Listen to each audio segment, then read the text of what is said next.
जय माता की दोस्तों, बोलो साचे दरबार की जय।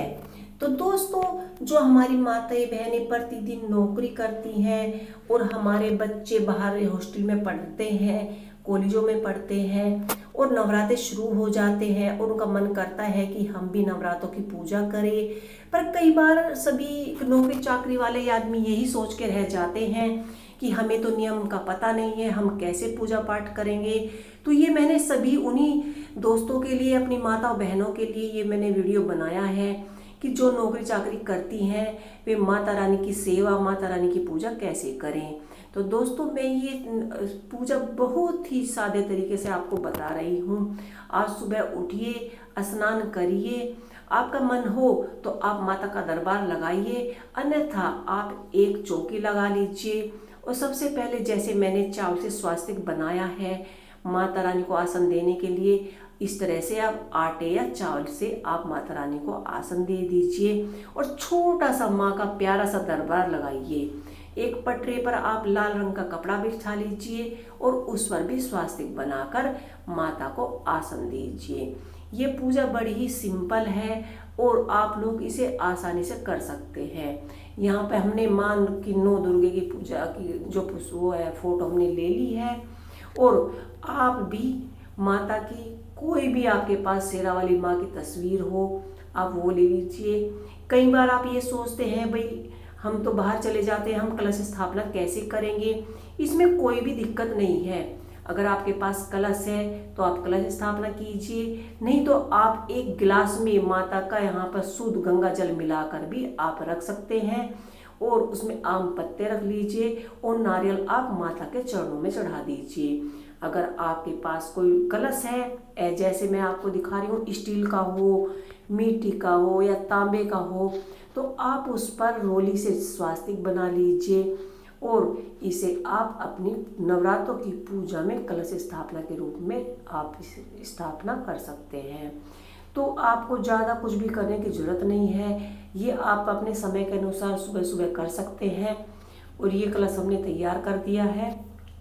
और अगर आपके पास कलश नहीं है तो आप गिलास पर भी इस तरह से ही स्वास्तिक बनाकर अपनी कलश स्थापना कर सकते हैं। और यहाँ पर आम पत्र रख लीजिए और इसमें आप एक सिक्का डाल सकते हैं या हल्दी गांठ, जो भी आपके पास अवेलेबल हो। जैसे सिक्का है तो आप सिक्का ही डाल दीजिए। और अगर आपको आम पत्र नहीं मिलते हैं तो कोई बात नहीं, आप यहाँ पर गोले में चुनरी लपेटकर, जो कच्चा नारियल आता है उसमें चुन्नी लपेटकर इस ऐसे भी कलश स्थापना कर सकते हैं। और माँ दुर्गे के 9 दिन सुबह को पूजा कर लीजिए। और पूजा करने के बाद आप जब शाम को घर लौटते हैं तो शाम को भी आपको पूजा दीपक जला दीजिए, कोई माता का भजन कर लिए। अगर आप भजन नहीं करते हैं तो माता जी की आरती अवश्य कर लें। आप सुबह भी आरती कर सकते हैं और शाम को भी आरती कर सकते हैं। और माता को स्नान कराइए, उनको तिलक लगाइए और आपके पास जो भी दीपक हो, मिट्टी का या आप पीतल का, उसमें माता को जोत लगाइए। और आपके पास जो भी फल हो, पतासे भोग में लगाइए, क्योंकि माता जो भी आप प्रसाद भोग अर्पित करते हैं माता रानी उसे उसे मानती है। और कहा जाता है कि 9 दिन में जितना भी आप दान करते हैं, किसी को दक्षिणा देते हैं और माता की जितने सच्चे मन से 9 रूपों की पूजा करते हैं, माँ दुर्गे भगवती उसकी सभी मनोकामनाएं पूर्ण कर सकती हैं। तो दोस्तों, इस तरह से आप सुबह सुबह एक छोटी सी पूजा यानी नवरात्रों की पूजा करके अपने संपूर्ण 9 दिन के नवरात्रों का फल प्राप्त कर सकते हैं। और 9 दिन तक इसी तरह आप पूजा करें और शाम को आकर माता को भोग लगाएं, जोत जलाएं, उनकी आरती करें। और इस तरह से आप भी माता के 9 दिन तक उनकी कृपा, उनका आशीर्वाद प्राप्त कर सकते हैं। इसमें आपको ज़्यादा दरबार लगाने की या भजन कीर्तन करने की कोई आवश्यकता नहीं है। अखंड जोत है, आप अखंड जोत मत लगाइए, एक सिंपल जोत लगाइए और इस तरह से थोड़े से सामान के साथ ही आप माता के 9 दिन तक पूजा अर्चना पूरी श्रद्धा और भावना से कर सकते हैं।